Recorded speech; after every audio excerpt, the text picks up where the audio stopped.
नमस्ते मेरे प्यारे दोस्तों। अभी क्लासेस 2.0 में आप सभी का स्वागत है। आज मैं लेके आया हूँ भौतिक विज्ञान के कुछ महत्वपूर्ण प्रश्न जो रेलवे ग्रुप डी और वनडे एग्जाम के लिए लाभकारी होगा। देर न करते हुए हम शुरू करते हैं। कार्य का मात्रक जूल, प्रकाश वर्ष दूरी का मात्रक होता है। ल्यूमेन ज्योति फलक्स का मात्रक है। क्यूरी रेडियो एक्टिव धर्मिता का मात्रक है।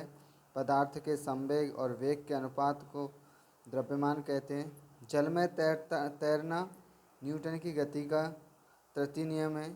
रॉकेट की कार्यप्रणाली संवेग संरक्षण के सिद्धांत पर कार्य करती है। अश्व यदि एकाएक चलना प्रारंभ कर दे तो अश्वारोही गिरने की आशंका का कारण विश्राम का जड़त्व है। कालीन की सफाई के लिए यदि उसे छड़ी से पीटा जाए तो उसमें गति का पहला नियम लगता है। समुद्र में प्लवन करते आइसबर्ग का 1/10 भाग समुद्र की सतह से ऊपर रहता है। प्रकाश वोल्टीय सेल के प्रयोग से सौर ऊर्जा का रूपांतरण करने के प्रकाशीय ऊर्जा उत्पन्न होता है। स्वचालित वाहनों में द्रव चालित ब्रेकों का इस्तेमाल पास्कल के नियम पर आधारित है।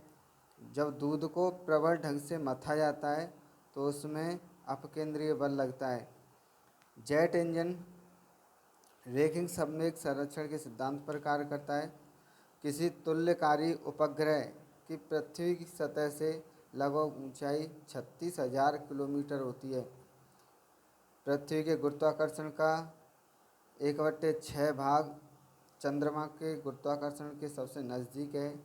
वर्षा की बूंद का आकार गोलाकार होता है पृष्ठ तनाव के कारण। किसके कारण? पृष्ठ तनाव के कारण। कपूर के छोटे छोटे टुकड़े जल की सतह पर पृष्ठ तनाव के कारण ही नाचते हैं या तैरते रहते हैं। पानी में लोहे की सुई डूब जाती है लेकिन जहाज तैरता रहता है। यह भी आर्किमिडीज के सिद्धांत का है। आर्किमिडीज के नियम को प्लवन का नियम भी कहते हैं। किसका नियम कहते हैं? प्लवन का नियम।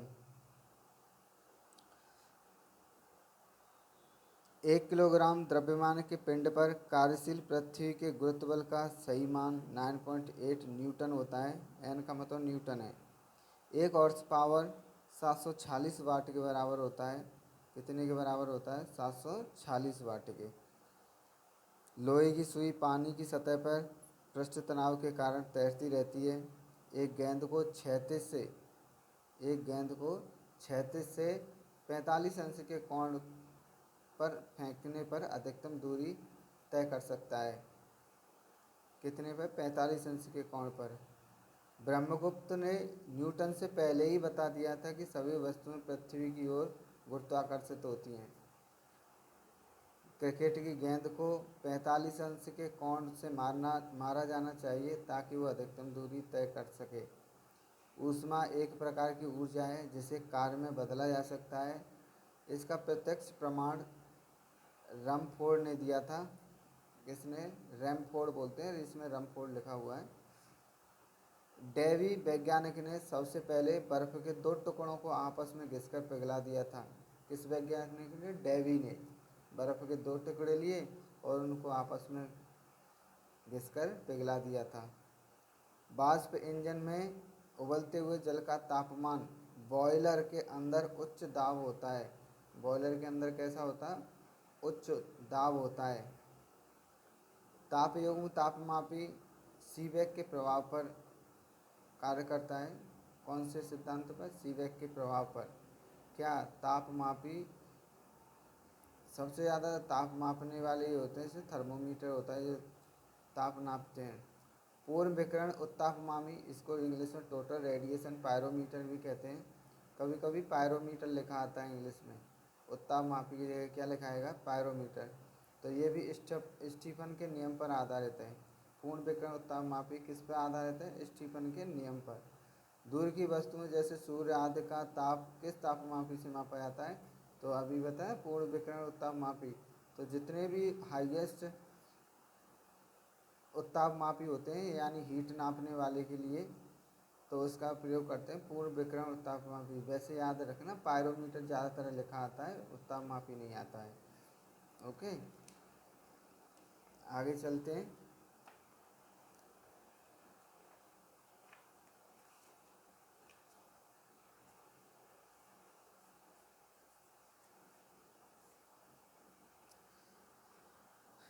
-40% -40 डिग्री सेल्सियस और फ़ारेनहाइट के ताप दोनों समान रहते हैं।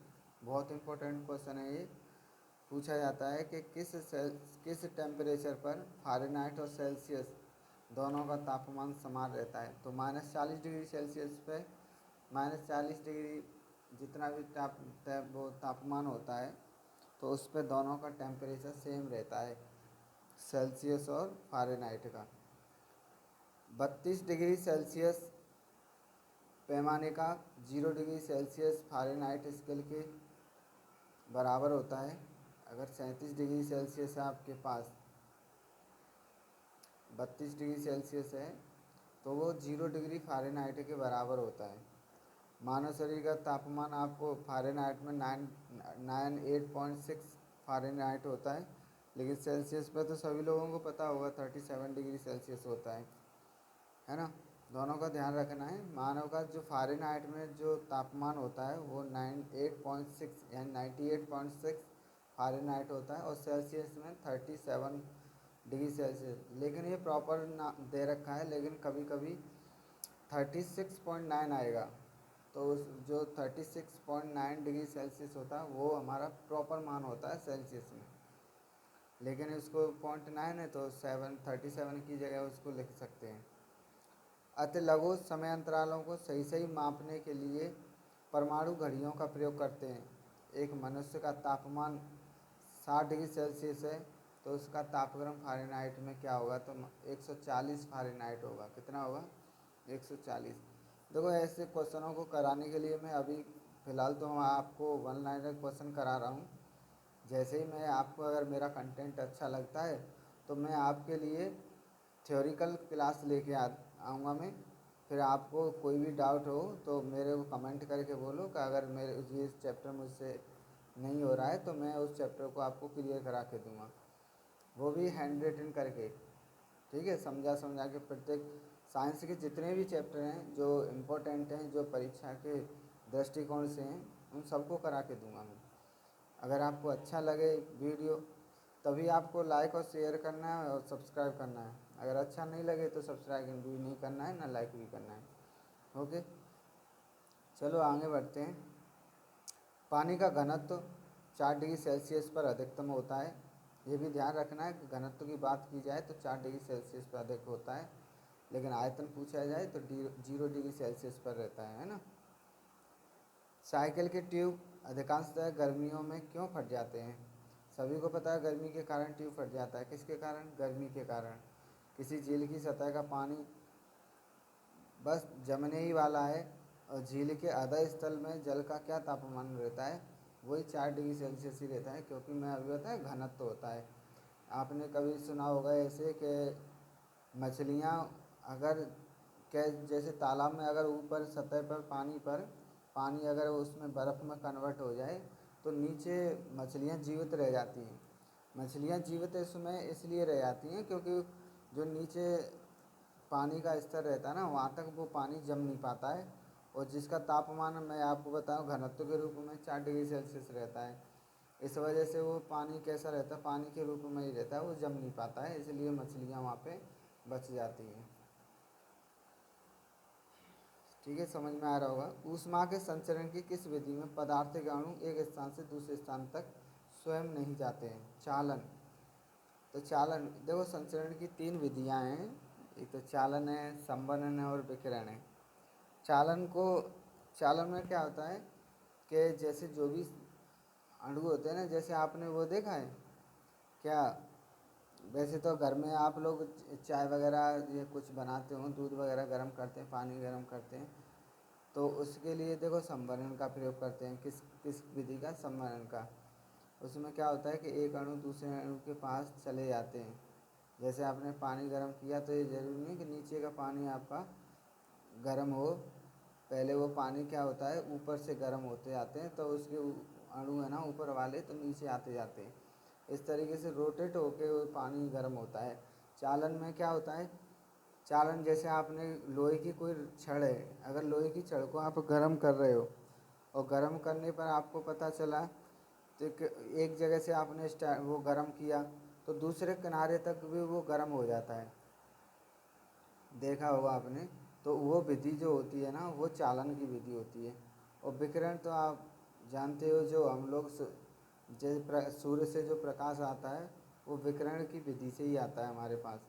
देखो नेक्स्ट क्वेश्चन है, उसमें है भी द्रव तथा गैसों में ऊष्मा का स्थानांतरण संवहन विधि से होता है। द्रव और गैस जितने भी होंगे ना उनमें संवहन का प्रयोग करते हैं, संवहन विधि से ही वो गर्म होती है। और लेकिन उस जो चालन विधि होती है ना, चालन का सिर प्रॉपर आपको ध्यान रखना है, तो ठोस में होता है। लेकिन जो लोहे की वस्तुएं, मतलब कहने का मतलब जो धातु होती है ना वो सभी धातुएं चालन की विधि से ही गर्म होती हैं। और विकिरण में आप जानते हैं सूर्य से आने वाली प्रकाश की किरणें धरती पे जो गर्म हो जाती हैं, जैसे रेत गर्म हो जाता है, जैसे हम लोगों को भी गर्मी लगती है, तो विकिरण की विधि से ही वो प्रकाश सूर्य की किरणें हम लोगों तक पहुंच पाती हैं। लेकिन विकिरण विधि जो है ना उसको किसी माध्यम की आवश्यकता नहीं होती है, लेकिन चालन और संवहन को किसी माध्यम की आवश्यकता होती है, तभी वो चल पाती हैं। ठीक है, समझ में आ रहा होगा। ऊष्मा के स्थानांतरण की जो विधि है ना वो भी विकिरण विधि है ना। ऊष्मा संचरण की वह विधि जिसमें माध्यम के कण गति नहीं कर सकते हैं, तो वो कौन सी है, विकिरण। मैं बता रहा हूँ ना अभी, तो आपको ध्यान रखना है कौन सी विधि है वो, विकिरण विधि। आणविक संगठन के द्वारा ऊष्मा का संप्रेषण वो भी संवहन विधि से होता है। कौन सी विधि से, संवहन विधि से। किस विधि से, संवहन विधि से, है ना। तो ध्यान रखेंगे। अब चलते हैं थोड़ा आगे।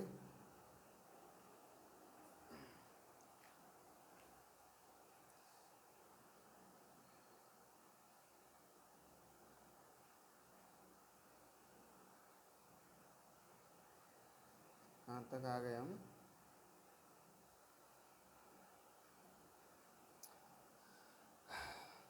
आणविक तक हो गए ना। आणविक संगठन के द्वारा ऊष्मा का संप्रेषण क्या कहलाता है, संवहन विधि कहलाएगी। क्या कहलाएगी वो, संवहन विधि, है ना। सूर्य विकिरण का कौन सा भाग सोलर कुकर को गर्म कर देता है, तो अवरक्त किरण होते हैं, ये इम्पोर्टेंट है, ध्यान रखना। सूर्य विकिरण का कौन सा भाग सोलर कुकर को गर्म कर देता है, तो अवरक्त किरण होती हैं। कौन सी किरण, अवरक्त किरण सोलर कुकर को गर्म कर देता है। सोलर कुकर समझते हो, जो हम आजकल सौर ऊर्जा का प्रयोग करते हैं ना, उसी को बोलते हैं हम सोलर कुकर।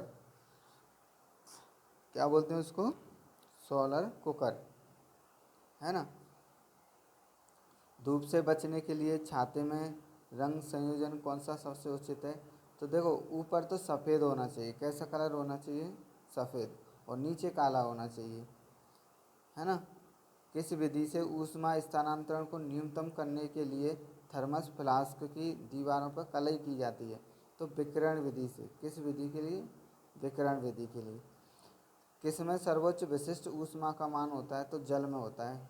आपको बता दूं, वैसे यहाँ पे दे रखा है, वैसे ये सही बात है कि सर्वोच्च विशिष्ट ऊष्मा का मान जल का होता है, लेकिन आपको ये भी पता होना चाहिए कि सर्वोच्च जल का मान होता कितना है, तो जल का मान होता है 1।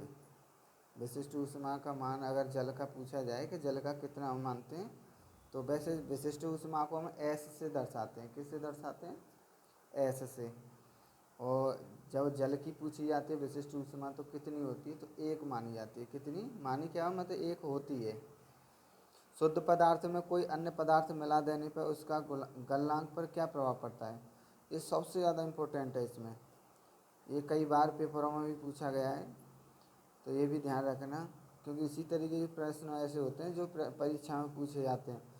किसी चीज़ का अगर मान बढ़ाने पर दूसरी चीज़ का कम होगा, वैसे में ऐसे क्वेश्चन आएंगे ना, जब मैं थ्योरी वाली क्लास लेके आऊँगा तो मैं आपको पूरा डिटेल में समझाऊँगा, है ना।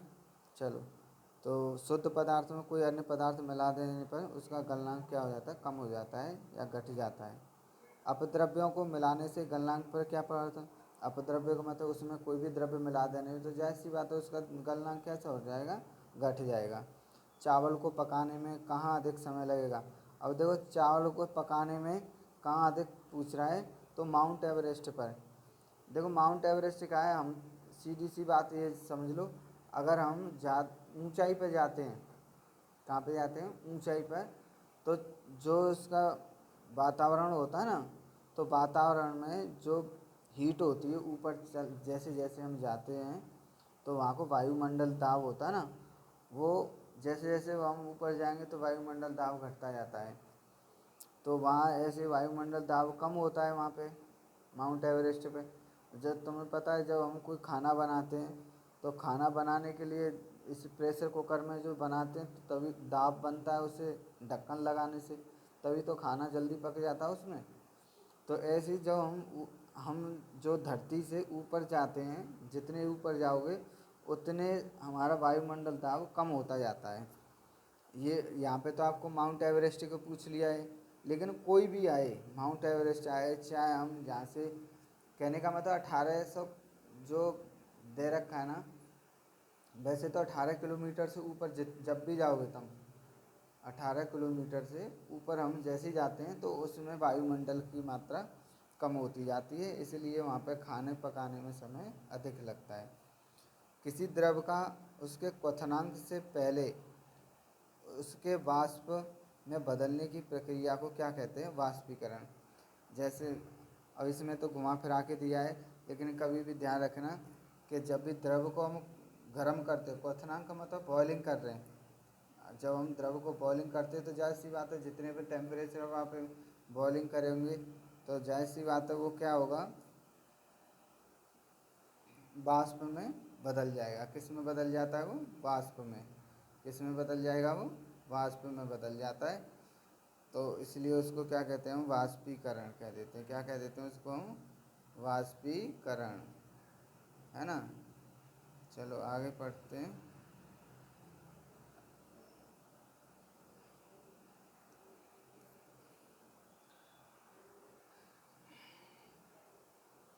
आंतरिक ऊर्जा की संकल्पना ऊष्मागतिकी के प्रथम नियम पर आधारित है, ये भी इम्पोर्टेंट ध्यान रखना है ना। आंतरिक ऊर्जा की संकल्पना ऊष्मागतिकी के प्रथम नियम पर आधारित है।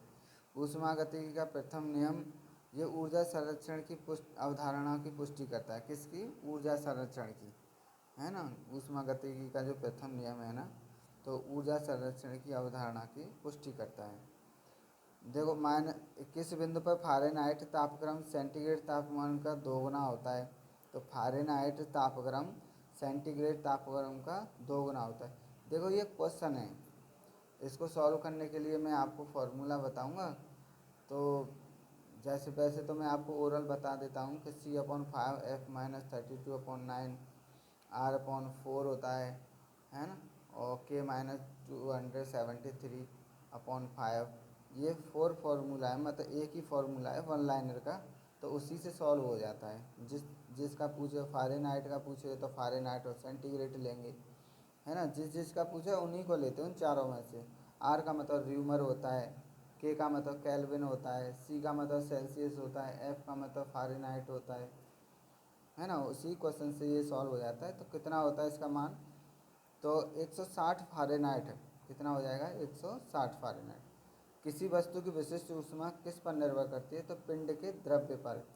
किस पर निर्भर करेगी, पिंड के द्रव्य पर। सेल्सियस में माप का कौन सा तापक्रम 300 के बराबर होता है, देखो ये भी क्वेश्चन है। तो 27 डिग्री सेल्सियस हो जाएगा। कितना हो जाएगा, 27 डिग्री सेल्सियस। ब्लैक बॉडी किसकी विकिरण को अवशोषित कर सकती है, तो केवल उच्च तरंग धैर्य वालों को ही क्या कर सकती है, वो अवशोषित कर लेती है।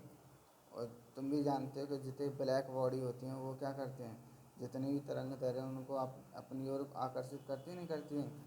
जैसे गर्मियों में अगर हम ब्लैक कपड़े पहन रहे हैं तो हम लोगों को ज़्यादा पसीना आता है, क्यों, ब्लैक जो चीज़ होती है वो ऊष्मा को क्या करती है, अवशोषित करती है। खाना पकाने के लिए नीचे उनके जो बर्तन होते हैं उनकी तली को काला कर देते हैं, क्यों कर देते हैं? क्योंकि वो ऊष्मा के कैसे होते हैं, अच्छे अवशोषक होते हैं, इस वजह से, है ना। तो केवल उच्च तरंग दैर्ध्य को क्या करते हैं, वो अवशोषित कर सकती है। शीत ऋतु के दिनों में हम मौसम किस प्रकार का होने पर ज़्यादा ठंड महसूस करते हैं? तो एकदम साफ मौसम होगा तो उस दिन ज़्यादा ठंड होती है। क्या? मिट्टी के घड़े में किस क्रिया के कारण जल ठंडा रहता है? वाष्पीकरण के कारण। इस सबसे और ये भी इम्पोर्टेंट क्वेश्चन है। मिट्टी के घड़े में वाष्पीकरण के कारण जल ठंडा रहता है। किसके कारण? वाष्पीकरण के कारण। पराश्रव्य तरंगों को सबसे पहले पूछा जाए किसने सीटी बजाकर उत्पन्न किया था? तो गाल्टन ने किया था। किसने किया था? गाल्टन ने सीटी बजाकर उसने ही पता कर लिया था।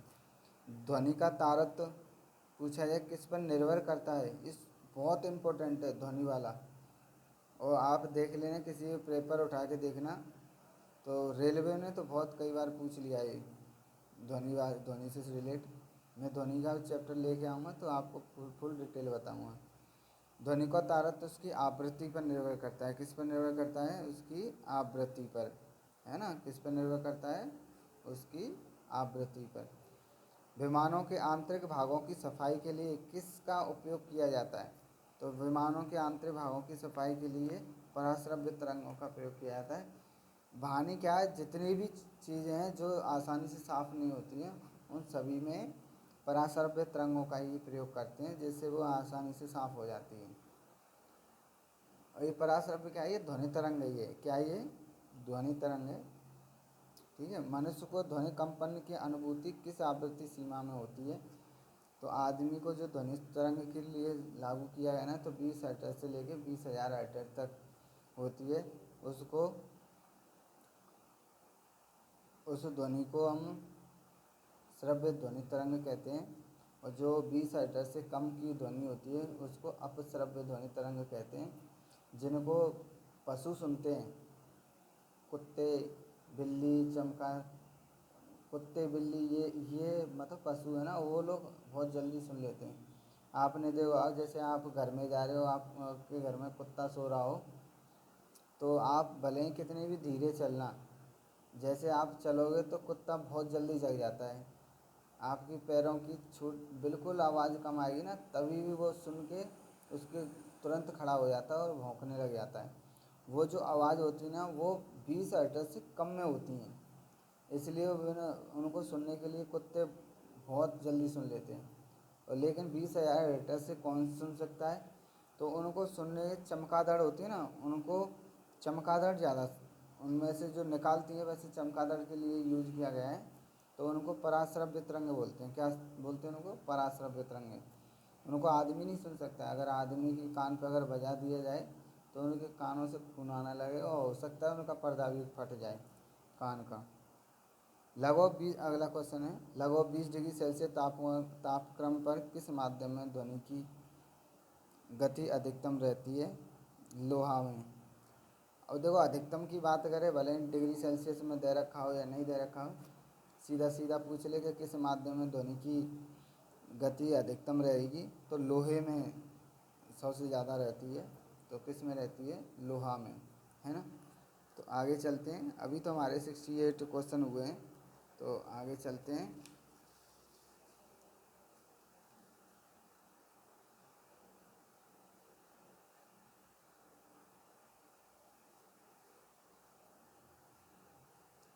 अगर आपको अच्छा लगे तो मेरे चैनल को सब्सक्राइब करें और शेयर करें, और कमेंट में लिखें जो भी आपको जिसकी वीडियो ज़रूरत हो, उसको मेरे कमेंट में ज़रूर लिखें कि हमें इस पे कमेंट वो वीडियो चाहिए।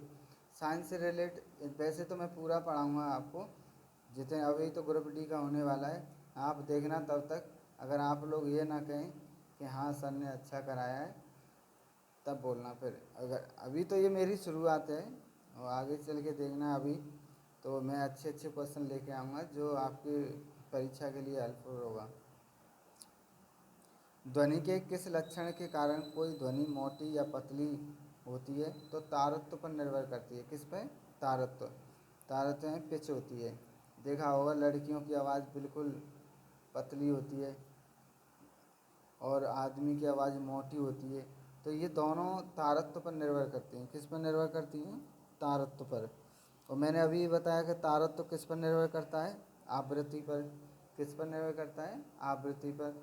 और आवृत्ति किस पर निर्भर करती है, तो आवर्तकाल पर निर्भर करती है ना। तो एक दूसरे को रिलेट करके जरूर ध्यान रखना। देखा आपने वो देखा, जैसे मच्छर है, मच्छर कितना छोटा सा मुंह होता है, उसकी आवाज़ जैसे हमारे कान के आसपास आते हैं तो कितनी जल्दी हम पहचान लेते हैं कि मच्छर आने वाला है या हमको काटने वाला है। तो उसकी जो आवृत्ति होती है ना, तो उसकी आवृत्ति अधिक होती है, इसलिए इसकी आवृत्ति अधिक होगी तो जाहिर सी बात है उसका तारक तो अधिक होगा, है ना। तो आगे चलते हैं। आगे है, किसके द्वारा सबसे अधिक ध्वनि प्रदूषण होता है, तो हवाई जहाज़ की जो उड़ान होती है ना, जब उड़ान भरता है तो उस समय ध्वनि प्रदूषण बहुत अधिक होता है। अगला है, कौन सी प्रक्रिया प्रकाश और ध्वनि दोनों में घटित नहीं होती है, तो ध्रुवण। कौन सी, ना तो ये प्रकाश में होता है ना ध्वनि, दोनों में घटित नहीं होती है। इम्पोर्टेंट लगा लेना इस क्वेश्चन पे। और ध्रुवण को अगर वो, ये तो हिंदी में दे रखा है ध्रुवण, इंग्लिश में आता है पोलराइज। क्या लिखाएगा, पोलराइज। उसी को हिंदी में लिख देगा ऐसे पोलराइज, है ना, या पोलर लिख देगा, तो समझ जाना है कि पोलर का मतलब ध्रुवण है वहाँ। और ये ना तो ये प्रकाश में होता है ना ध्वनि में होता है ना। अगला, ध्वनि का प्रभाव मानव के कान में कितने समय तक रहता है, तो 1/10 सेकंड। कितने, 1/10 सेकंड। अगर ऐसे नहीं आएगा तो 0.1 सेकंड ऐसे आएगा, है ना। चलो नेक्स्ट क्वेश्चन है, ध्वनि तरंगे किसके कारण प्रतिध्वनि उत्पन्न करते हैं, तो ध्वनि तरंगे परावर्तन के कारण प्रतिध्वनि उत्पन्न करते हैं। तो परावर्तन आप जानते हैं, जैसे हम किसी चीज़ से प्रकाश का परावर्तन हो जाए, टकरा, परावर्तन का मतलब टकरा कर वापस उसी दिशा में वापस लौट आए। लेकिन परावर्तन में ये भी ध्यान रखना कि किसी चिकनी चीज़ से होता है, बिल्कुल प्लेन हो, खुरदरे से नहीं होगा। खुरदरे से तो ज़्यादातर जो होता है ना वो अपवर्तन के रूप में चला जाता है, तो वो परावर्तन नहीं होगा। देखा होगा आपने, मैं आपको क्या बताऊँ, जो आपने सिनेमा हॉलों में देखना, सिनेमा हॉल की जो छत बनी जाती है ना, तो उनकी जो पर अंदर की जो छत है ना, तो वो बिल्कुल वक्राकार बनाई जाती हैं। कैसी बनाई जाती है, वक्राकार। ये भी पेपर में आया है इसलिए मैं आपको बता रहा हूँ, कैसी बनाई जाती हैं, वक्राकार बनाई जाती हैं। क्यों, क्योंकि जब हम देखते हैं तो आवाज़ वो टकरा के हमारे कानों तक पहुँच जाए।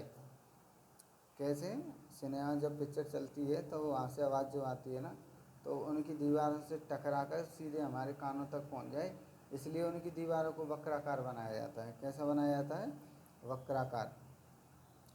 आगे चलते हैं। एक व्यक्ति को अपनी प्रतिध्वनि सुनने के लिए परावर्तक तल से कितनी दूर खड़ा रहना चाहिए, देखो इसमें तो 56 फीट है। कितना है, 56 फीट। ये भी ध्यान रखना कितने फीट, ये फीट में है। लेकिन आपसे मीटर में पूछ लिया जाए तो आपको मीटर में पूछ लिया जाए तो 17 मीटर दूर। कितना, 17 मीटर दूर। और अगर ऑप्शन में 17 है, 17 मीटर, तो आप 17 मीटर लगा सकते हैं। अगर 17 मीटर नहीं है तो 16.5 आएगा। कितना आएगा, 16.5 मीटर। ओके, मैंने आपको तीनों चीज़ें बता दी हैं। फीट में पूछे तो 56 फीट, 56 फीट। अगर मीटर में पूछे तो 17 मीटर, है ना। अगर प्रॉपर एक्चुअल पूछे तो 16.5 मीटर आएगा, है ना, 16.5 मीटर बोलते हैं जो। देखो स्टेथोस्कोप ध्वनि किस सिद्धांत पर कार्य करता है, ये भी परावर्तन पर सिद्धांत पर कार्य करता है।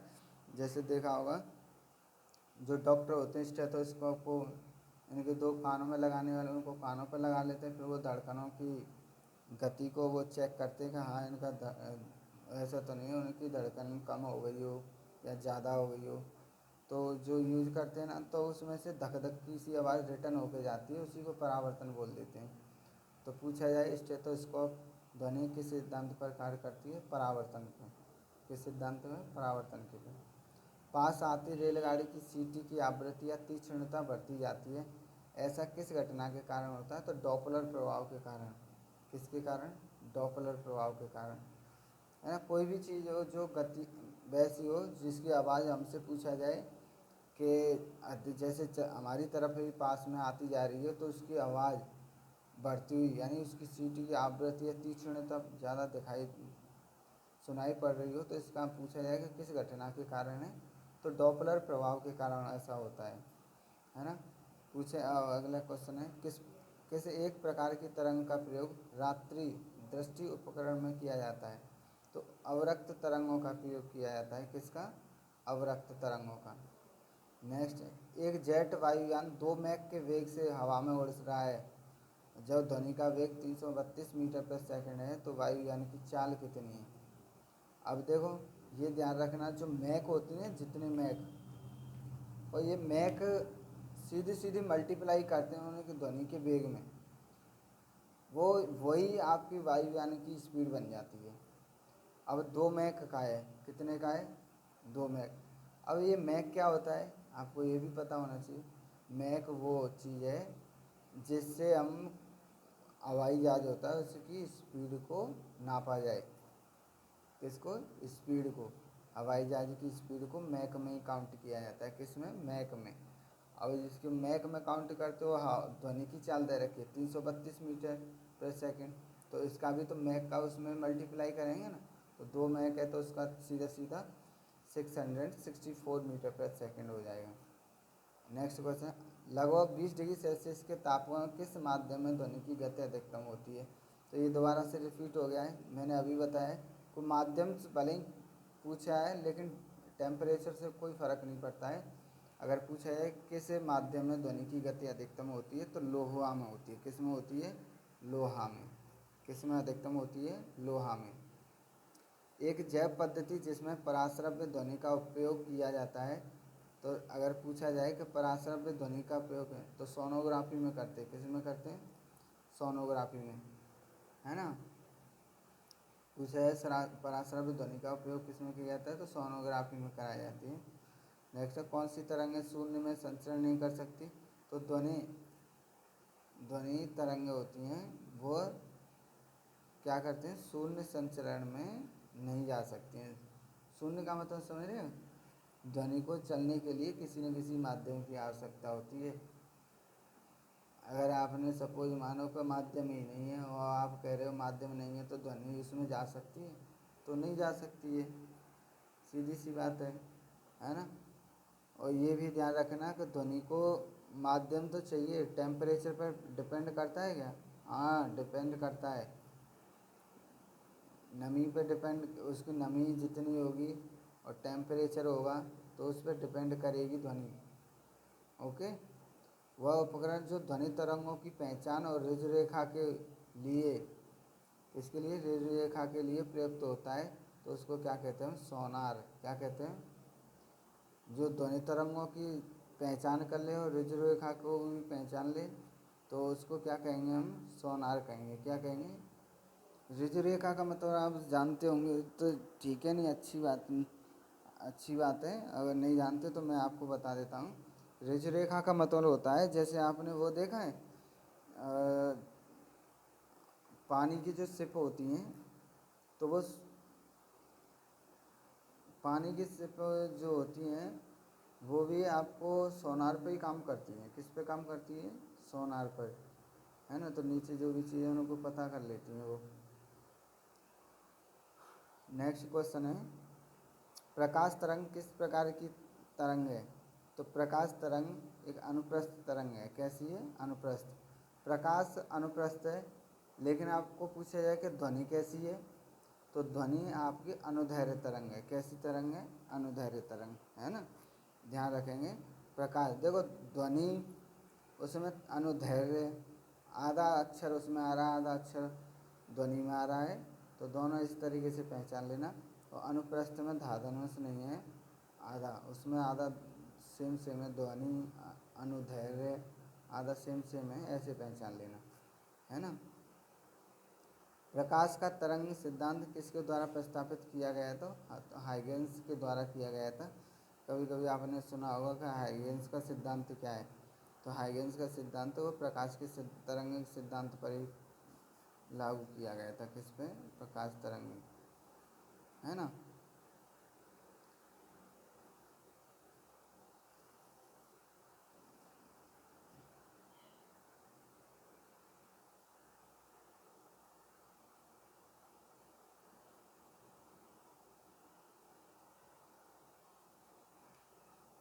चलो आगे चलते हैं। किस पे किया गया था वो? हाइगेंस के द्वारा। किसके द्वारा? हाइगेंस के द्वारा, है ना। तो नेक्स्ट क्वेश्चन है, किस घटना के आधार पर प्रकाश तरंगों के अनुप्रस्थ होने की पुष्टि मिलती है? तो प्रकाश तरंगों के अनुप्रस्थ होने की पुष्टि किसके द्वारा मिलती है? ध्रुवण के द्वारा। किसके द्वारा? ध्रुवण घटना के आधार पर प्रकाश तरंगों के अनुप्रस्थ होने की पुष्टि मिलती है।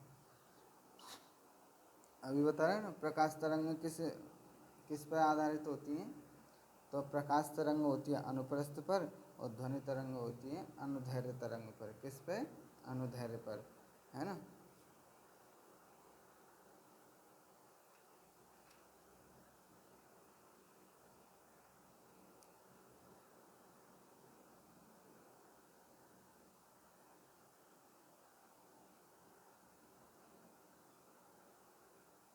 तो नेक्स्ट क्वेश्चन है,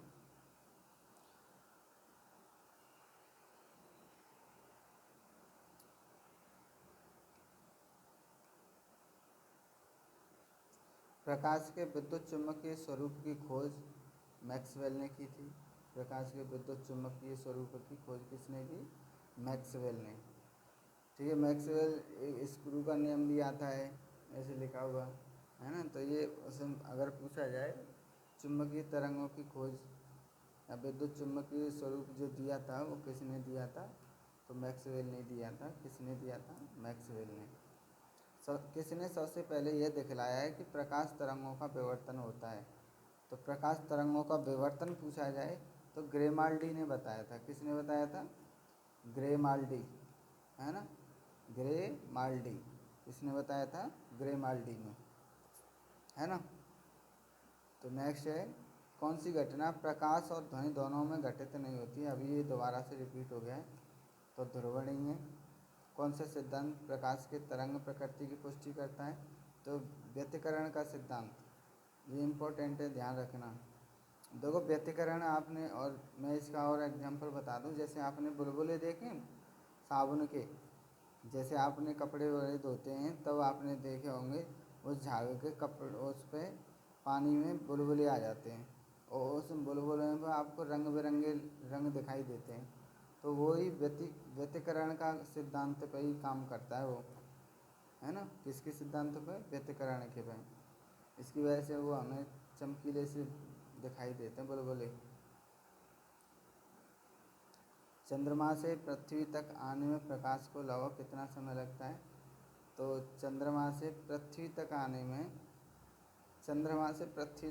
प्रकाश को लगभग कितना समय लगता है? इसमें 1 सेकंड लिखा हो, जो गलत लिखा हुआ है। 1 सेकंड नहीं होता है, 62 सेकंड होता है। कितना सेकंड होता है?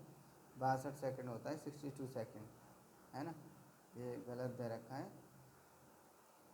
सूर्य की रोशनी को पृथ्वी तक पहुंचने में लगभग कितना मिनट लगता है? तो 8 मिनट 16.6 सेकंड, है ना। अगर ऐसे नहीं आए तो आपको कभी कभी वो ऐसे देगा, तो सेकंडों में बताओ कितना होगा, है ना। तो सेकंडों में लगभग लगभग 500 सेकंड होता है।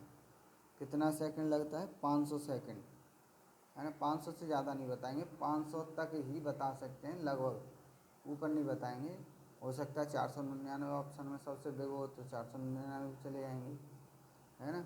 पर लेकिन अगर इस तरीके में उसने दे रखा है तो 8 मिनट 17 सेकंड लगा सकते हैं, या 16.6 सेकंड प्रॉपर।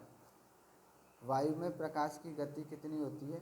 तो वायु में प्रकाश की गति होती है 3 गुणा 10⁸ मीटर प्रति सेकंड। देखो यहाँ पे 108 लिखा हुआ है ना, तो वो गलत लिखा हुआ है। वो 8 है ना, वो पावर है, 10 पे पावर, है ना। तो गलत मत समझना, 3 गुणा 10⁸ मीटर प्रति सेकंड होती है। सूर्य ग्रहण के समय सूर्य का कौन सा भाग दिखाई देता है? तो ये क्रीट दिखाई देता है। कौन सा दिखा देता है हमें? क्रीट।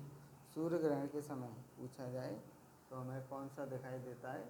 तो क्रीट दिखाई देता है। अगला है, नेक्स्ट है, जिसको हम कोरोना कहते हैं। पानी से भरे किसी बर्तन में पड़ा एक सिक्का किस कारण थोड़ा उठा हुआ प्रतीत होता है? तो प्रकाश के अपवर्तन के कारण। किसके कारण? प्रकाश के अपवर्तन के कारण वो हमें थोड़ा उठा हुआ प्रतीत होता है। और मैं आपको ये भी बता दूं, ये जो चीज़ है ना, जो कोई भी दिखाई दे तुम्हें, है ना, मैं इसी की बात नहीं कर रहा हूँ, कोई भी ऐसी चीज़ जो वो अपने वास्तविक रूप से दिखाई नहीं दे रही है, लेकिन थोड़ा बहुत तो वो हमें अपनी जो प्रॉपर उसकी आकृति होनी चाहिए वो प्रॉपर नहीं दिखाई दे रही है, तो वो समझ जाना कि वो किसके कारण दिखाई दे रही है, अपवर्तन के कारण। जैसे आप किसी में पानी में आपने रुपया डाला, बाल्टी में रुपया डालो, सपोज मानो कि बाल्टी में पानी भरा हुआ, उसमें आपने रुपया डाल दिया और उस बाल्टी में आपको वो रुपया थोड़ा बहुत उठा हुआ नज़र आएगा, है ना। और भी कुछ डालो उसमें, जो भी तुम्हें कोई भी लोहे की चीज़ डाल दो, तो वो हमें थोड़ी अपनी जो वास्तविक जैसी होती है वो उससे थोड़ा अलग दिखाई देती है। तो मेरा कहने का मतलब अगर वो तुम्हें भ्रमित जैसी दिखाई दे रही है ना, तो वो उन सभी में अपवर्तन होता है। कैसा होता है? प्रकाश का अपवर्तन होता है, जिसके कारण वो थोड़ी मुड़ी हुई सी प्रतीत होती हैं, है ना। जैसे आपने तालाब में पैसे डाले, जो नहाने वाले तालाब होते हैं उनको क्या बोलते हैं, जो नहाने जाते हैं ना, उसमें अगर आप पैसे डालना, तो उसमें पैसे डालते हैं तो वो पैसे थोड़े उठे हुए नज़र आते हैं। और फिर वो सीधी सी बात, तो मैं आपको ये बता दूँ, वो तालाब होता है ना, उस तालाब का जो निचला हिस्सा होता है ना, ग्राउंड, तो निचली सतह होती है वो थोड़ी सी हमें ऊपर उठी हुई लगती है कि जैसे ये कितने ऊंचे पर है, ज़्यादा गहरा नहीं है वो। तो लेकिन वो वास्तविक में ऐसा होता नहीं है, वो हमें क्या होता है, भ्रम होता है। तो लेकिन वो वास्तविक क्या होता है, वो थोड़ी जो उसमें दिखाई देती है उससे थोड़ा नीचे रहती है। तो ऐसी चीज़ों में जितने भी हों उन सभी में क्या लगाएंगे हम, प्रकाश का अपवर्तन लगाएंगे। ठीक है। और नेक्स्ट है, किसके कारण आकाश नीला दिखाई पड़ता है? तो प्रकीर्णन के कारण। किसके कारण? प्रकीर्णन के कारण, है ना, स्कैटरिंग। सूर्योदय सूर्यास्त के समय आसमान में लाल रंग किसके कारण होता है? तो वो भी प्रकीर्णन के कारण होता है। किसके कारण होता है? प्रकीर्णन के कारण होता है। नेक्स्ट क्वेश्चन है, इंद्रधनुष में किस रंग का विक्षेपण अधिक होता है? तो बैंगनी रंग का विक्षेपण अधिक होता है ना। अगर यूँ पूछे जाए उसमें इंद्रधनुष में किस रंग का विक्षेपण कम होता है, तो आप उसमें लाल रंग बताएंगे। कैसा रंग? लाल रंग, है ना। बस इंद्रधनुष में ही अगर देखो विक्षेपण पूछा जाए तो सबसे अधिक पूछा जाए तो बैंगनी, और बाकी का कम पूछा जाए तो वो तो लाल को बताएंगे। लेकिन देखो ये इसका बस शॉर्ट फार्मूला होता है, वेब ग्योर नाम से लर्न कर लेते हैं। किस नाम से? वेब ग्योर, है ना, उससे। और बाकी में जितने भी अधिक में पूछा जाए ना, तो सभी में अधिक में होता है लाल रंग और सबसे कम होता है बैंगनी का। लेकिन विक्षेपण की बात की जाए तो विक्षेपण में बैंगनी रंग सबसे अधिक होता है और लाल रंग का विक्षेपण सबसे कम होता है। सूखा बालू चमकीला क्यों दिखाई देता है, जो कि गीला बालू द्युतिहीन होता है? तो इसका भी कारण क्या है? परावर्तन में। क्या है? परावर्तन। पेरिस्कोप बनाने में कौन सा एक दर्पण प्रयुक्त होता है? तो समतल दर्पण होता है। किसका? समतल दर्पण का प्रयोग करते हैं। नेक्स्ट है, साबुन के पतले झाग में चमकदार रंगों का बनना किस परिघटना का परिणाम है? तो बहुलित, परावर्तन और व्यतिकरण। मैं बता रहा था ना, मैं साबुन के झाग वाले, तो उसमें कैसे? व्यतिकरण का। अगर परावर्तन हो तो ठीक है, नहीं तो व्यतिकरण तो 100% होगा। अगर दोनों आ जाएं, परावर्तन भी और व्यतिकरण है, और ऐसे अलग अलग दे, तो उस पर प्रॉपर आंसर जाएगा व्यतिकरण। परावर्तन मत लगाना बस, ठीक है, ध्यान रखना अपना। तो अगर दोनों ऐसे हैं कि परावर्तन व्यतिकरण दोनों सही हैं, तो फिर दोनों पे लगाएंगे, ठीक है ना। नेक्स्ट क्वेश्चन है, पिछली साइड के ट्रैफिक को देखने के लिए ऑटोमोबाइल में किस प्रकार के दर्पण का प्रयोग किया जाता है? तो उत्तल दर्पण का प्रयोग किया जाता है। किसका? उत्तल दर्पण का। जैसे आपने देखा हो मोटरसाइकिल में लगे होते हैं, तो मोटरसाइकिल हम पीछे के जो भी वाहन आता है उसको देखने के लिए, तो उसमें हम उत्तल दर्पण का प्रयोग करते हैं। किस दर्पण का? उत्तल दर्पण का प्रयोग करते हैं, है ना। और आपको ये भी बता दूँ, जो लाइ बड़े बड़े ट्रक होते हैं ना, उनमें क्या है, वैसे सीधे सीधे याद रखना, जो बड़ी चीज़ है जिस दर्पण में छोटी दिखाई दे जाए तो समझ लो ना कि वो दर्पण उत्तल दर्पण है, और जिस दर्पण में छोटी चीज़ बड़ी दिखाई दे जाए तो वो अवतल दर्पण है। और वैसे अगर तुम्हें ऐसे याद नहीं रहे तो वैसे याद रहने दो, उत्तल में 3 अक्षर हैं। कितने अक्षर हैं? 3। और अवतल में 4 अक्षर हैं। तो 4 तो ज़्यादा बड़ा है ना, यानी ऐसे याद रखना। और उत्तल में 3 अक्षर हैं तो वह उसमें उत्तल में तो छोटा दिखाई देगा। कैसे दिखाई देगा प्रतिबिंब? छोटा। और अवतल में बड़ा प्रतिबिंब दिखाई दे तो समझ लेना वो अवतल है जिसमें बड़ा दिख रहा है, और जिसमें बड़ी वस्तु छोटी दिख रही है तो वो उत्तल दर्पण है ना। तो नेक्स्ट आगे चलते हैं।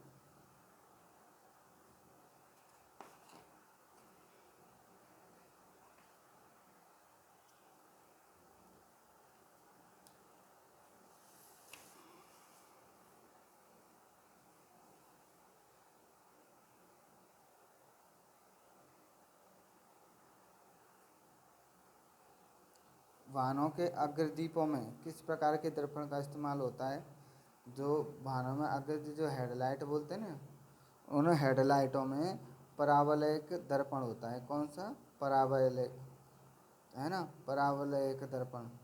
अगर परावलयिक दर्पण नहीं हो तो ऑप्शन में तो उत्तल दर्पण भी लगा सकते हैं। क्या लगा सकते हैं? उत्तल दर्पण भी। नेक्स्ट है कार चलाते समय। क्या? कार चलाते समय अपने पीछे के यातायात को देखने के लिए इस प्रकार के दर्पण का प्रयोग करना चाहिए। तो उत्तल दर्पण का, कौन से? उत्तल।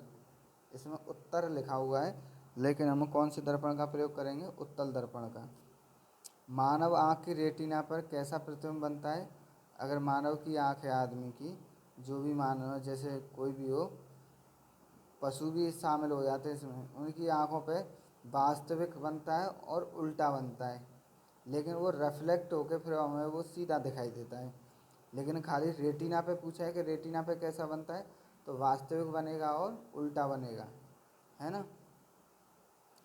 जब कोई वस्तु दो समानांतर समतल दर्पणों के बीच रखी जाती है तो बने हुए प्रतिबिंब की संख्या कितनी होती है? तो अनंत होती है। इम्पोर्टेंट पॉइंट है, ध्यान रखना। पूछा जाए, क्या पूछा जाए कि अगर दो दर्पण हैं लेकिन उन दर्पणों को कैसा रखा जाता है? समांतर रखा गया है। कैसा रखा गया है? समांतर रखा गया है। तो समांतर रखा गया है तो ये पूछा जाए तो उनमें प्रतिबिंबों की संख्या कितनी बनेगी? तो उसमें प्रतिबिंबों की संख्या बनेगी अनंत। कितनी बनेगी? अनंत बनेगी। कितनी बनेगी? अनंत, है ना। वैसे तो देखो, आपको मैं इसका सूत्र बता देता हूँ। तो वैसे सूत्र रहेगा 360/θ -1। अगर हमारा, अगर इसको सॉल्व करके 360/θ, अगर इसको काटने पे विषम संख्या आती है तो प्रॉपर वही आंसर रहता है। अगर विषम संख्या नहीं आती है, सम संख्या आती है 360/θ करके, तो फिर हमें -1 करना पड़ेगा, तो उसकी प्रॉपर वैल्यू रहेगी। ओके, ध्यान रखना 360/θ -1 ये सूत्र होता है, फॉर्मूला होता है ना। चलो आगे चलते हैं। देखो, यदि एक व्यक्ति दो समतल दर्पण जो 60 अंश के कोण पर आनत है, आनत हो तो बना हुआ है, के बीच खड़ा हो तब उसे कितने प्रतिबिंब दिखेंगे? तो मैंने अभी बताया कि सूत्र क्या रहेगा, 360/θ -1। अब देखो 360 में अगर मैं 60 का डिवाइड करूँगा तो 6 टाइम जाएगा। कितनी बार जाएगा? 6 टाइम जाएगा, है ना। और 6 मैंने अभी बताया, अगर अगर वैल्यू सम आती है तो उसमें से एक हमें घटाना पड़ेगा। अगर प्रॉपर विषम में आती है तो हमें नहीं घटाते, तो फिर तो वो ही आंसर रहता है। अब देखो 6 आया, अब देखो उत्तर कितना है यहाँ पे? 5।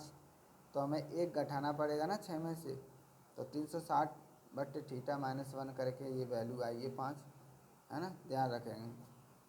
हम पृथ्वी के पृष्ठ पर सूर्य का प्रकाश प्राप्त करते हैं। क्या करते हैं? हम पृथ्वी के पृष्ठ पर सूर्य का प्रकाश प्राप्त करते हैं। पूछा जाए वो किस प्रकार से यहाँ धरती तक आता है, तो आप भी जानते हैं, तो समांतर किरणों के रूप में आता है। किसके रूप में? समांतर में।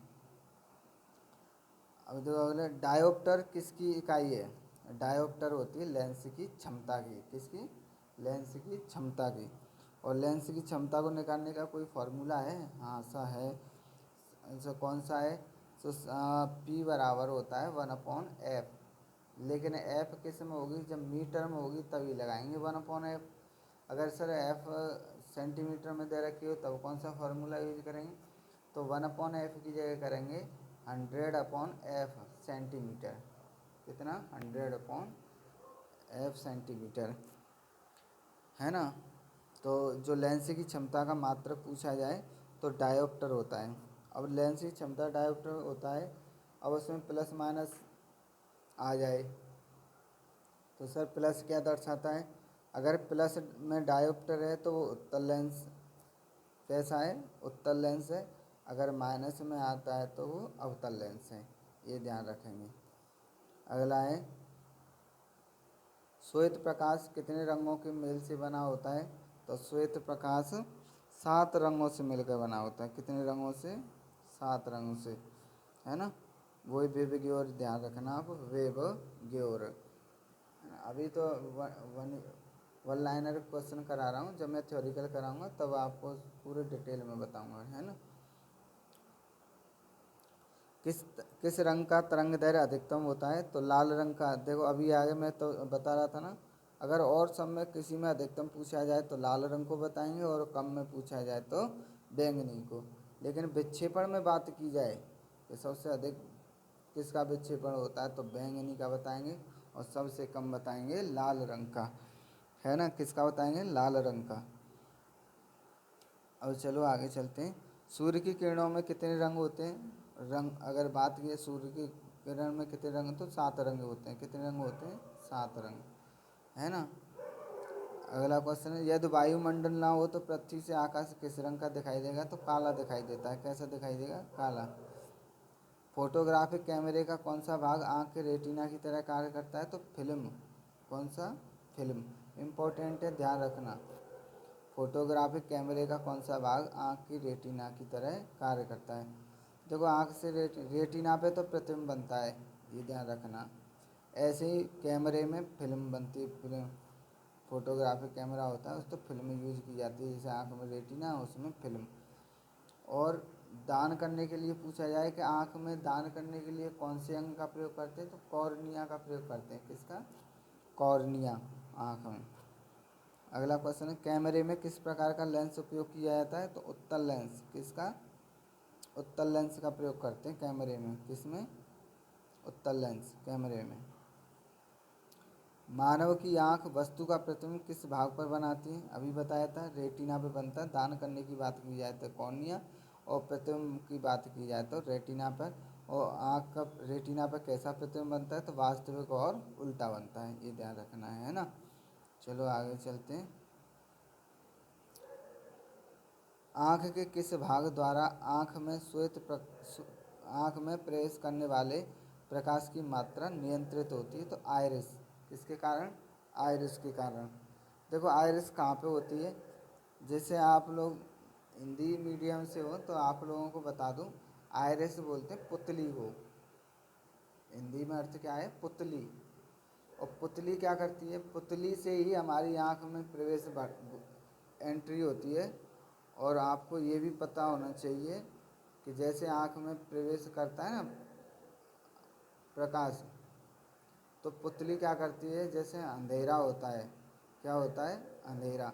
तो अंधेरे में तो प्रकाश की जो वो पुतली होती है, तो पुतली क्या करती है? वो अपनी पुतली को चौड़ा कर लेती है, यानी फैला लेती है। क्योंकि तभी जैसे आपने कमरे में उसमें लाइट नहीं लगी हुई है और आप कमरे में एंट्री कर रहे हो कमरे में, तो जैसे आपको क्या है तो फिर आपको आँख थोड़ा वैसे करनी पड़ती है, थोड़ी चौड़ी करनी पड़ती है, तब जाके हमें कुछ पता चलता है हाँ यहाँ पे ये, तब हमें उस चीज़ को देख पाते हैं।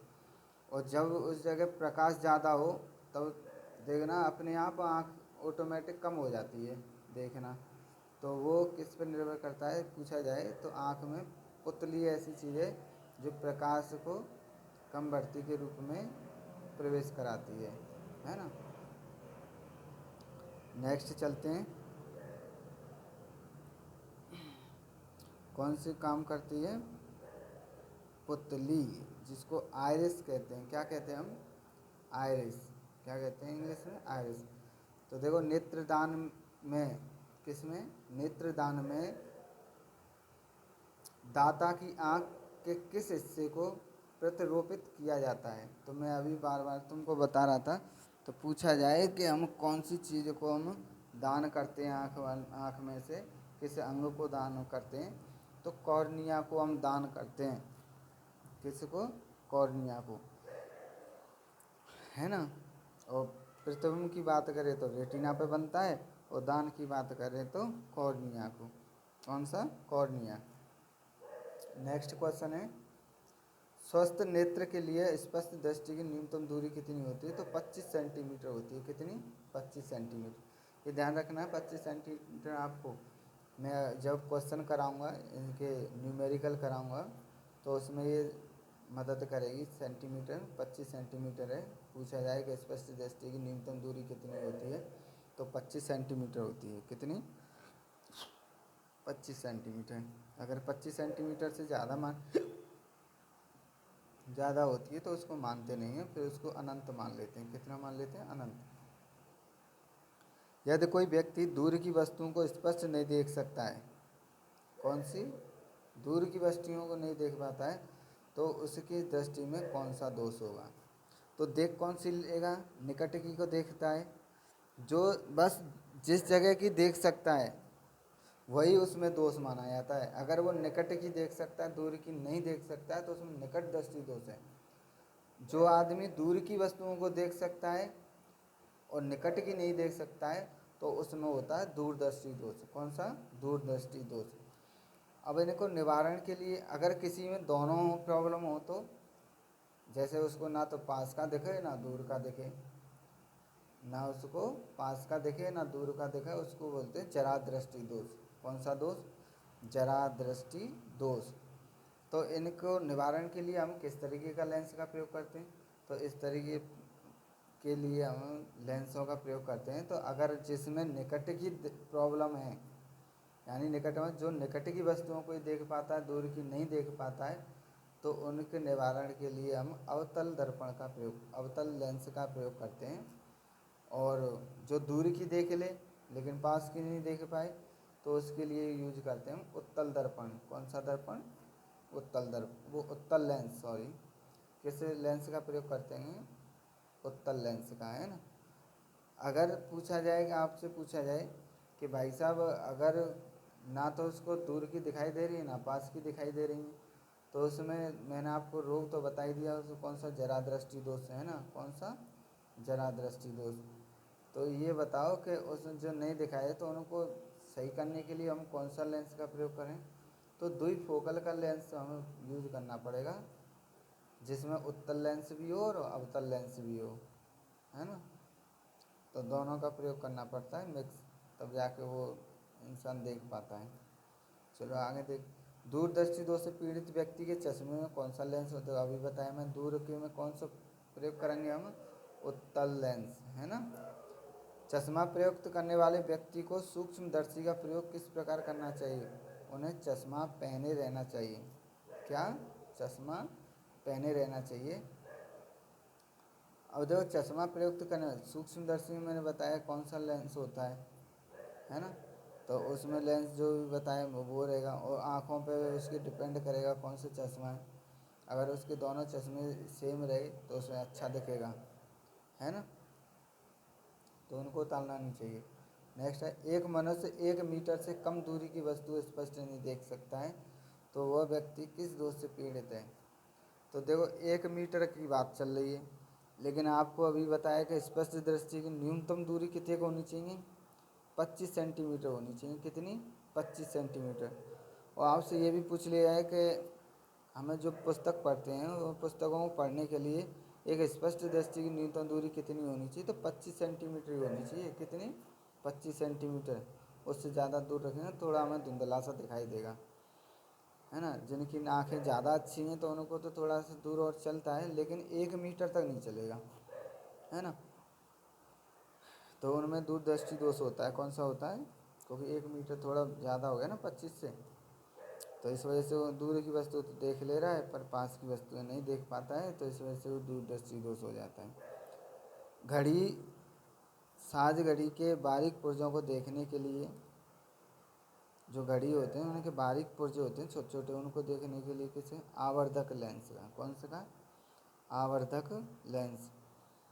तो आवर्धक लेंस का प्रयोग करेंगे, किस लेंस का आवर्धक लेंस। दूर की वस्तुओं के निरीक्षण के लिए तो दूरदर्शी होगी, है ना। अगला है तंतु प्रकाशिक संचार में संकेत किस रूप में प्रभावित होता है, प्रवाहित होता है किसके रूप में, प्रकाश तरंग के रूप में। किसमें, तंतु प्रकाशिक संचार में संकेत किस रूप में प्रवाहित होता है, तो प्रकाश तरंग के रूप में।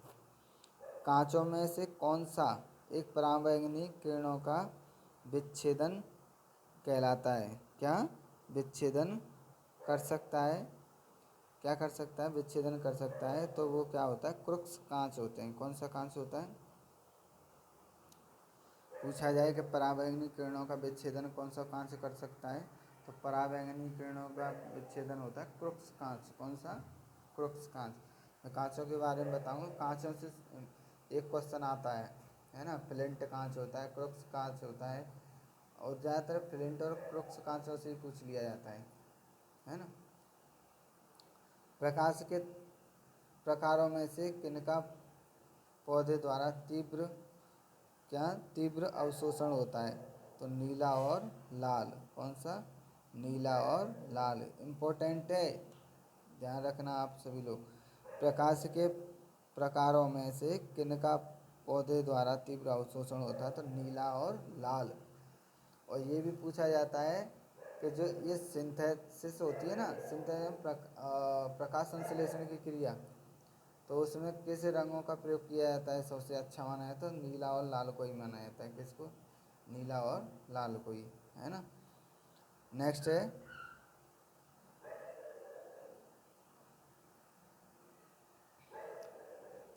जब प्रकाश की तरंगें वायु से कांच में होकर गुजरती हैं तब कौन से परितैर्य प्रभावित होंगे, तो उसमें तरंगदैर्घ्य और वेग दोनों कैसे हो जाएंगे, प्रभावित हो जाएंगे। तो प्रभावित हो मतलब उनकी दिशा चेंज हो जाएगी, कहने का मतलब ये है ना। तो ये देखो आपको भी पता है कि वायु तो एक विरल माध्यम है और कांच कैसा है, सघन माध्यम है। तो आप भी जानते हो, तो विरल माध्यम से सघन माध्यम में कोई प्रकाश की किरण जाएगी तो वो क्या होगी, वो अविलंब की ओर आ जाएगी, है ना। तो जैसे ही वो आएगी तो अविलंब की तरफ आ जाएगी, है ना। तो उसमें पूछा जाए तो किस किस में, तो जाहिर सी बात है कि जब हम विरल से सघन में जाएंगे तो उसको वेग उसका कम हो जाएगा। क्या कम हो जाएगा, वेग। और जितना वेग कम होगा तो उसकी जाहिर सी बात है तरंग दैर्घ्य भी कम हो जाएगी। क्या कम हो जाएगी, तरंग दैर्घ्य। ये दोनों का रेशियो सेम रहता है ना।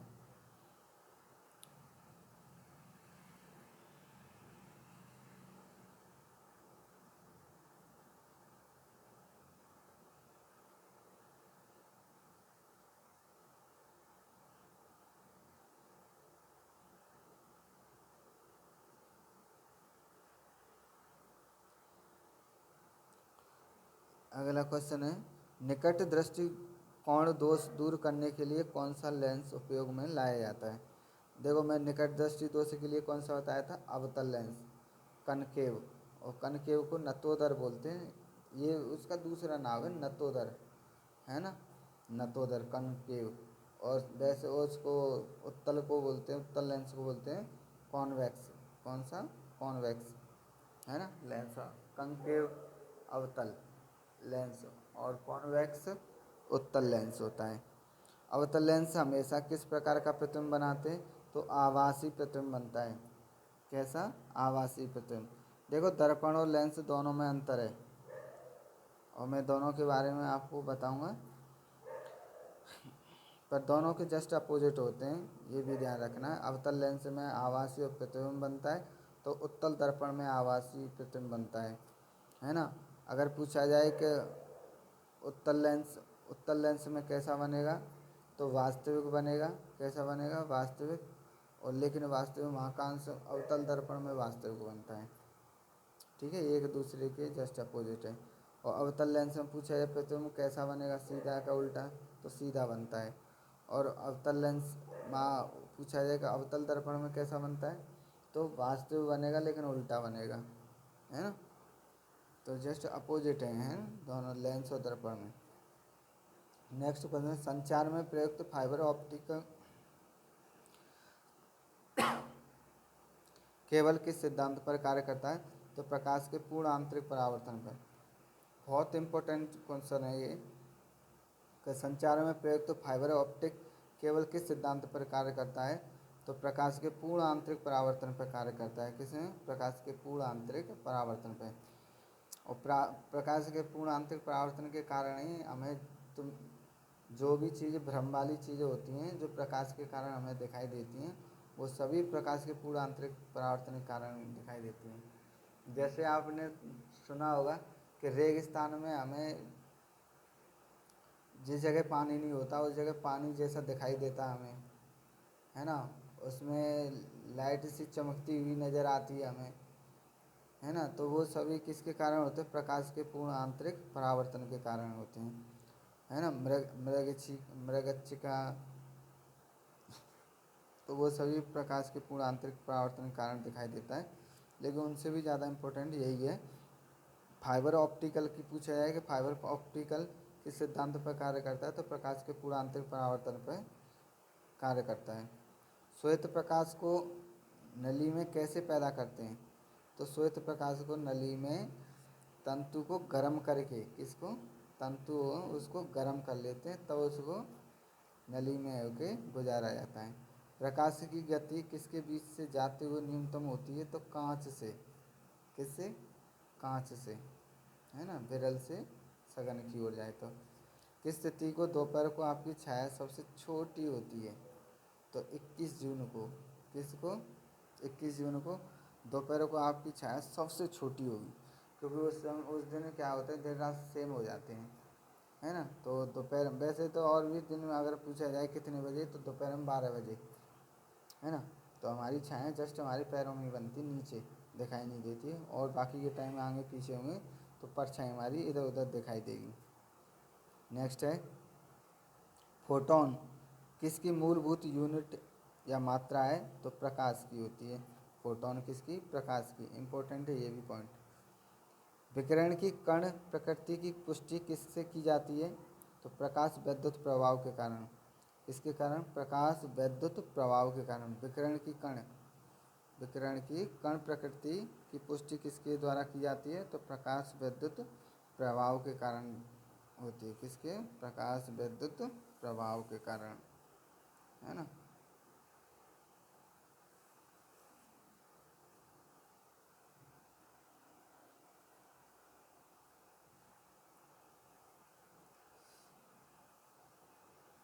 तो अगला क्वेश्चन है, अबिंदुकता का दोष दूर करने के लिए किस लेंस का प्रयोग करना चाहिए, तो सिलेंडरी लेंस। अबिंदुकता वही मैंने आपको बताया, दोनों का प्रयोग करते हैं ना, वही इन्हीं को बोलते हैं सिलेंडरी लेंस, है ना। नेक्स्ट है, प्रत्यावर्ती धारा को दिष्ट धारा में बदलने किससे, किसके द्वारा बदला जा सकता है, तो रेक्टिफायर। बहुत इंपॉर्टेंट है ये ध्यान रखना, एसी को डीसी में बदला जाए, पूछा जाए कि एसी को डीसी में बदलने के लिए किसका प्रयोग करते हैं, तो रेक्टिफायर का। किसका, रेक्टिफायर का। प्रत्यावर्ती धारा को दिष्ट धारा में किसके द्वारा बदला जाता है, तो रेक्टिफायर के द्वारा बदला जाता है। बिजली के बल्ब का फिलामेंट किस तत्व से बना होता है, तो टंगस्टन का बना होता है। किसका बना होता है, टंगस्टन का बना होता है। और ये भी तो आपको ध्यान रखना है, लेकिन इसके साथ एक और ध्यान रखना है कि पूछा जाता है कि ये बताएं कि जो टंगस्टन होता है, उस टंगस्टन का बल्ब में उसका टेम्परेचर कितना होता है, तापमान, तो 3500 डिग्री सेल्सियस रहता है लगभग। कितना, 3500 डिग्री सेल्सियस, है ना। ये भी ध्यान रखना।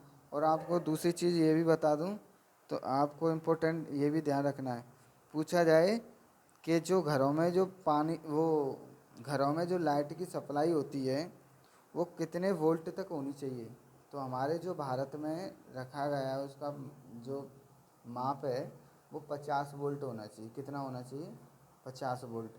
ठीक है, बहुत इंपॉर्टेंट है, ये ध्यान रखना। नेक्स्ट क्वेश्चन है, ट्यूबलाइट में व्यय ऊर्जा का लगभग कितना भाग प्रकाश में परिवर्तित होता है? तो प्रकाश में सिर्फ 60 से लेकर 70% तक परिवर्तित होता है। नेक्स्ट है, तड़ित चालक का आविष्कार किसने किया था? बेंजामिन फ्रैंकलिन ने किया था। मानव शरीर के विद्युत प्रतिरोध के परिणाम की कोटि क्या होती है? तो 10⁻6 ओम होती है। कितनी होती है?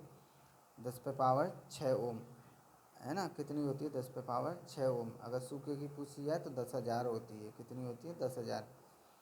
ये तो शुष्क की 10⁻6 ओम, गीले की पूछी जाए तो 10,000 होती है ना, गीले की। ये तो सूखे की है 10⁻6, है ना। विद्युत उत्पन्न करने के लिए कौन सी धातु का उपयोग करते हैं? विद्युत उत्पन्न करने के लिए यूरेनियम का प्रयोग करते हैं। किसका? यूरेनियम का, है ना। यूरेनियम क्या प्रयोग करते हैं?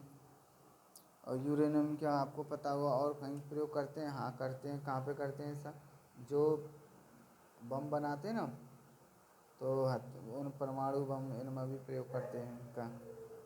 नेक्स्ट है, एकीकृत परिपथ में प्रयुक्त अर्धचालक चिप किसकी बनी होती है? तो सिलिकॉन की बनी होती है ना। और यदि किसी प्रारूपिक पदार्थ का विद्युत प्रतिरोध गिरकर शून्य हो जाता है तो उस पदार्थ को अर्धचालक कहते हैं। क्या कहते हैं? अर्धचालक। विद्युत प्रतिरोध गिरकर कैसे हो जाए? शून्य हो जाए। स्थिर विद्युत अवक्षेपित का प्रयोग किसे नियंत्रित करने के लिए किया जाता है? तो वायु प्रदूषक को। किसको? वायु प्रदूषक। वायु प्रदूषक और कुछ होता है? तो SO2 होता है वायु प्रदूषक का नियंत्रित, है ना, SO2। लोह चुंबकीय पदार्थों के भीतर परमाणुओं के असंख्य अति सूक्ष्म संरचनाओं को क्या कहा जाता है? तो डोमेन कहते हैं। लोह चुंबकीय पदार्थों के भीतर परमाणुओं के अनगिनत सूक्ष्म संरचनाएं बनी हों तो उनको क्या बोलेंगे? डोमेन बोलेंगे। मुक्त रूप से निलंबित चुंबकीय सुई किस दिशा से किस दिशा तक होती है? तो उत्तर से दक्षिण दिशा में होती है। बहुत इंपॉर्टेंट है, ये भी ध्यान रखना, उत्तर से दक्षिण दिशा में। विद्युत चुम्बकीय प्रेरण के नियमों का उपयोग, विद्युत चुम्बकीय, कैसे? विद्युत चुम्बकीय प्रेरण के नियमों का उपयोग किसको बनाने में उपयोग किया जाता है? तो जनित्र को। किसको? जनित्र को, है ना। किसको? जनित्र। किसको? जनित्र को, है ना। तो नेक्स्ट है, जनित्र के बाद है, फिर दे रखा है आपका, पृथ्वी एक बहुत बड़ा चुम्बक है, इसका चुंबकीय क्षेत्र किस दिशा में विस्तृत होता है? तो दक्षिण से उत्तर की ओर। पृथ्वी की पूछी गई है, दक्षिण से उत्तर की ओर, है ना। पृथ्वी एक बहुत बड़ा चुंबक है, लेकिन इसका चुंबकीय क्षेत्र किस दिशा में होता है? तो दक्षिण से उत्तर की ओर होता है। लेकिन ये ध्यान रखना, और बाकी का कहाँ से कहाँ होता है? उत्तर से दक्षिण की ओर। लेकिन पृथ्वी का पूछा जाए तो दक्षिण से उत्तर की ओर। जिस तत्व में परमाणु में 2 प्रोटॉन और 2 न्यूट्रॉन और 2 इलेक्ट्रॉन हो तो उस तत्व का द्रव्यमान संख्या 4 होता है, जिसको हम हीलियम कहते हैं। क्या कहते हैं? हीलियम। 2He4 होता है ना। पृथ्वी की आयु का निर्धारण किस विधि द्वारा करते हैं? तो यूरेनियम विधि द्वारा। किसके द्वारा? यूरेनियम विधि द्वारा, और है ना। किसकी? पृथ्वी की आयु का। लेकिन जो जीवाश्म होते हैं उनका कैसे निर्धारण करते हैं? तो जैसे जीवाश्म हैं, उनकी आयु का निर्धारण करने के लिए कार्बन डेंटिंग प्रयोग का प्रयोग करते हैं। C बार है, कितने का? C बार। कार्बन डेंटिंग लिखा आएगा तो उसका प्रयोग करते हैं ना। नाभिकीय रिएक्टर में भारी जल का उपयोग किस रूप में किया जाता है? तो मंदक के रूप में। किसके रूप में? मंदक के। मंदक का मतलब होता है कि उसकी जो गति होती है ना, उसको कम कर देना,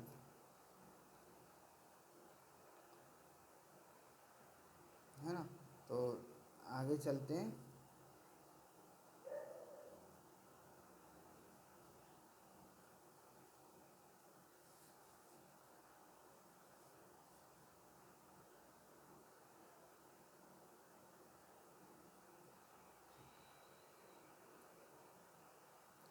नेक्स्ट है, कूलिज नलिका का प्रयोग क्या उत्पन्न करने के लिए किया जाता है?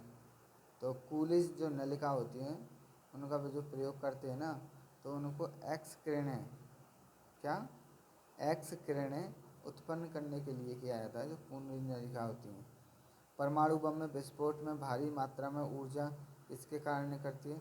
तो द्रव्य का ऊर्जा में बदलने से या द्रव्य का ऊर्जा में परिवर्तन होने से भारी मात्रा में ऊर्जा निकलती है। सेमीकंडक्टर में उसके प्रयोग के आधार पर अशुद्धियाँ किस लिए मिलाई जाती हैं? तो उसकी विद्युत चालकता को बढ़ाने के लिए। किसके लिए? उसकी विद्युत चालकता को बढ़ाने के लिए। एंड ध्यान रखना, सेमीकंडक्टर में, अर्धचालक बोलते हैं सेमीकंडक्टर को, है ना, उसके प्रयोग के आधार पर अशुद्धियाँ किस लिए मिलाई जाती है? जैसे अशुद्धियाँ मिलाएंगे तो उसकी चालकता कैसी हो जाएगी? बढ़ जाएगी, है ना। जब जर्मेनियम जाली में आर्सेनिक परमाणु डाले जाते हैं, जब जर्मेनियम जाली में आर्सेनिक परमाणु डाले जाते हैं तो बाह्य सेमीकंडक्टर बन जाता है। कैसा बन जाता है? जर्मेनियम जाली में आर्सेनिक डाल देंगे तो बाह्य सेमीकंडक्टर का निर्माण हो जाएगा जर्मेनियम में आर्सेनिक मिलाने से। अगला है, विद्युत उत्पन्न करने के लिए कौन सी धातु का प्रयोग किया जाता है? तो यूरेनियम का। किसका? यूरेनियम का। अभी बताया था थोड़ा पहले भी। कृष्ण छिद्र। अब देखो, कृष्ण छिद्र लिखा आता है पेपरों में भी, या ब्लैक होल लिखा आएगा। सिद्धांत को किसने प्रतिपादित किया था? तो हमारे देश के साइंटिस्ट थे जिनका नाम था एस चंद्रशेखर। क्या था? एस चंद्रशेखर, है ना। उन्होंने इसका निर्माण किया था और इन्होंने सिद्धांत दिया था कृष्ण छिद्र वाला। नेक्स्ट है, नोबेल पुरस्कार अल्फ्रेड नोबेल के नाम पर शुरू हुआ, जिन्होंने किसकी खोज की थी? डायनामाइट की खोज की थी। किसकी खोज की थी? डायनामाइट। डायनामाइट। अगला है,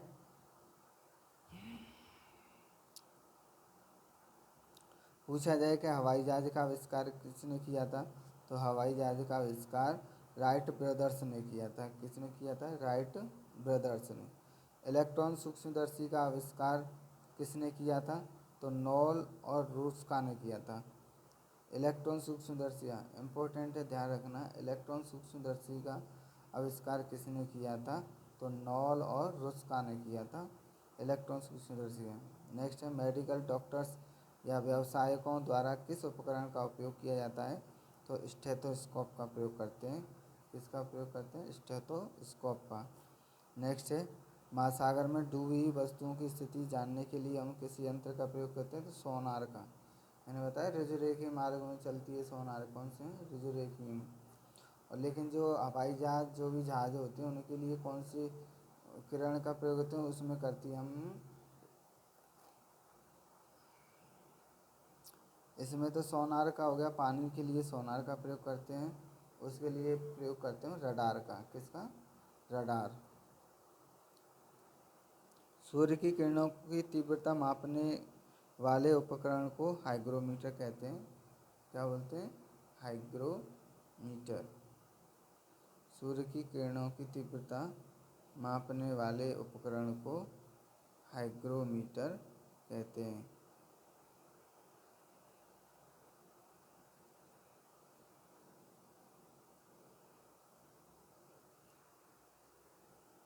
नेक्स्ट है,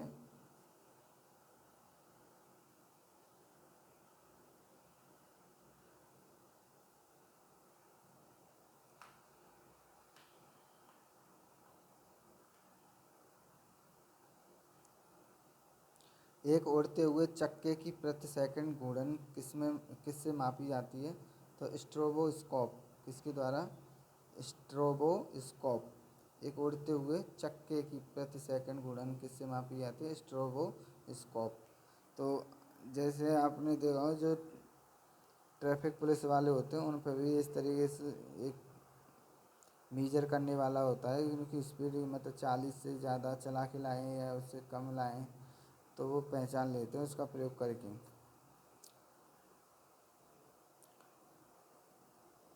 नेक्स्ट है,